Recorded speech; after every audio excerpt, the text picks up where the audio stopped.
the first time in history, Iran directly attacked Israel, shooting over 300 missiles and drones in a massive attack that was, thank God, repelled by Israel.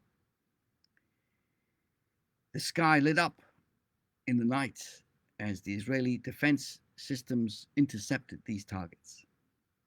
And we also thank Hashem for the support given by America and England and even countries closer to that area.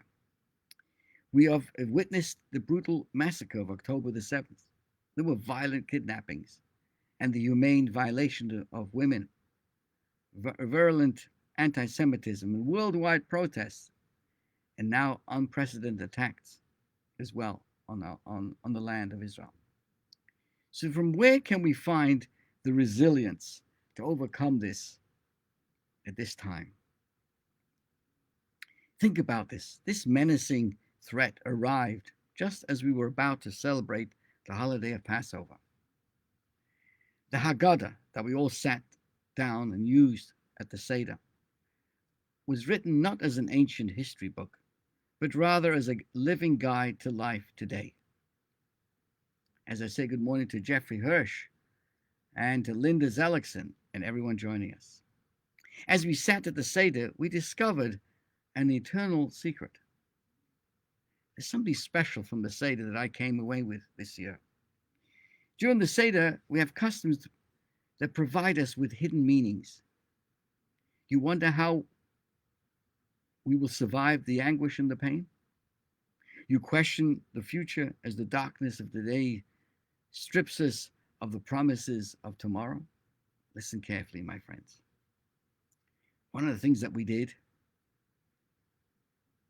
is we made a sandwich. Passover night, we made a sandwich made of matzah, maror, and a sprinkle of charoses. This is more than just an interesting sandwich combo. In this lies a wisdom for life. Hillel, the great sage, lived in the times of the Romans when Jewish life was threatened. It is Hillel himself who instructs us to make this Seder sandwich. He guides us to navigate through the agony and the anguish just as he did.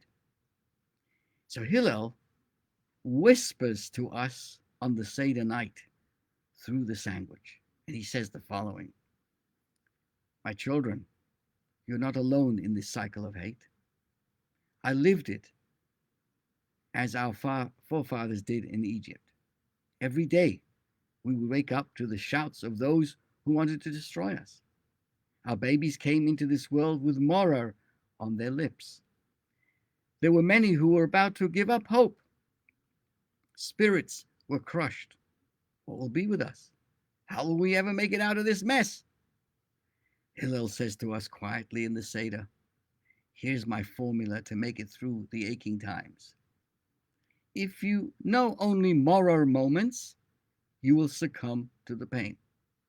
You will wake up with fear. You will go to sleep with fear. Maror is bitter. The harsh state or taste never leaves you, and the tears do not stop flowing. The only way to survive the distress is to make a sandwich of your life. See the matzah? It is the greatest symbol of love between Hashem and all of us. In 1 second, we were lifted from slavery to freedom. That's what the matzah represents. We had no time to even let our dough rise and bake bread. Knowing that, healing, remember this, that the healing comes miraculously, just as light instantly pushes away the darkness. So, let us take the maror, the bitterness, the fears, the worries, the pain, the anxiety. Let's make a sandwich. Our hearts will be encased in matzah, a sign of how much we are beloved and cherished. Then sprinkle us some sweet charoses. Charoses, for those who may not know, is a delicious mixture of apples, grapes, juice, sugar, and walnuts. Wine as well. and recognize the sweet blessings in our lives. Let's dust our sandwich with the magic goodness that we have been granted. In this way, we will find the balance and the fortitude throughout the challenges. So, we've seen miracles. Passover is an opportunity for us to stand proud and to proclaim that our inner fire is not dead. These past 6 months, we've encountered some of the greatest of our sadnesses of our generation. Yet at the same time, ordinary people who are in fact extraordinary. We've seen angels of resilience and strength. We've heard of heartbroken voices of mothers and fathers who have buried their sons and daughters. We have watched wives stand bravely, some with new life delicately growing within, speak about the dreams they've shared with loving men who are no more.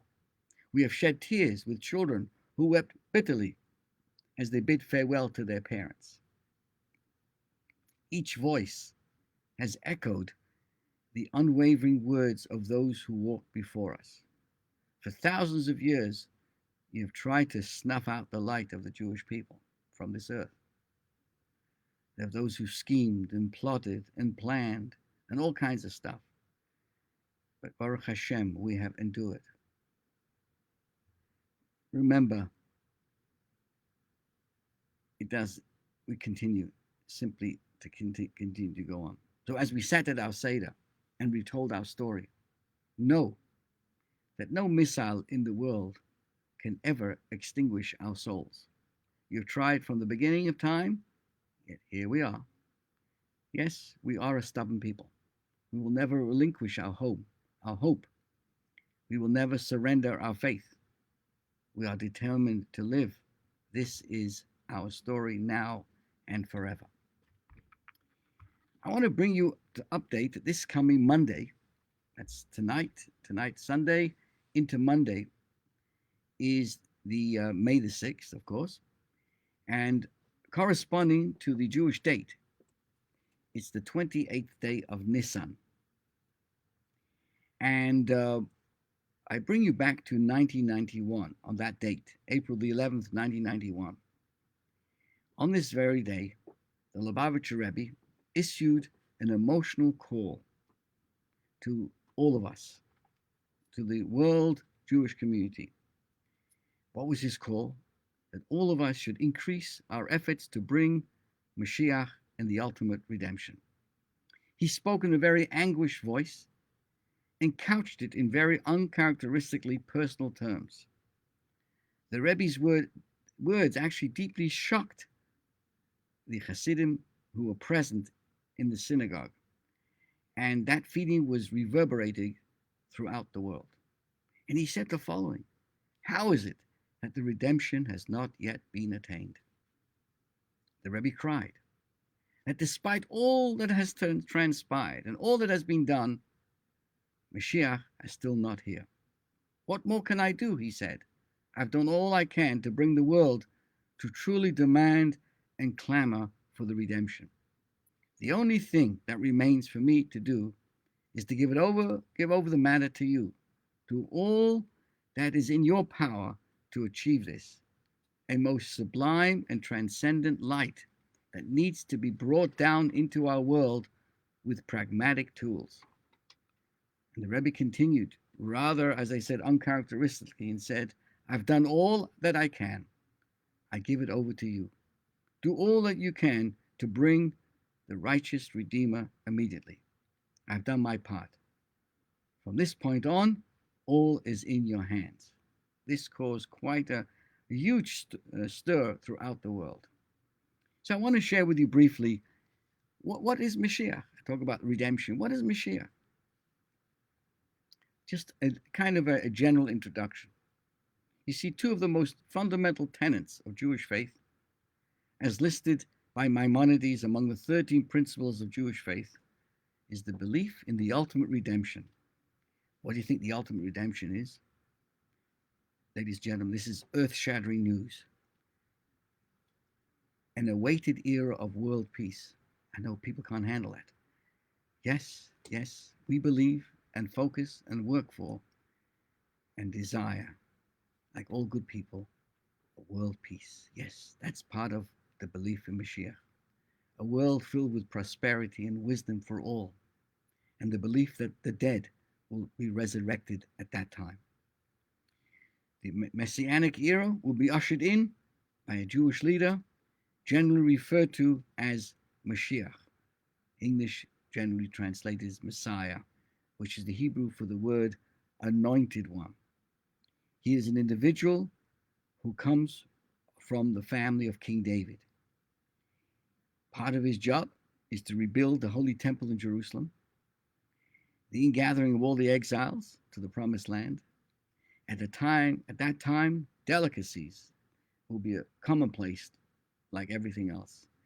All the nations will beat their swords into plowshares and their spears into pruning hooks. Nation shall not lift a sword against nation, neither shall they learn war anymore. That's a quote from Micah, chapter 4. Humankind, humankind will be preoccupied with only one pursuit: to study godliness, godly wisdom. The earth will be filled with the knowledge of God as water covers the seabed. Okay, so it's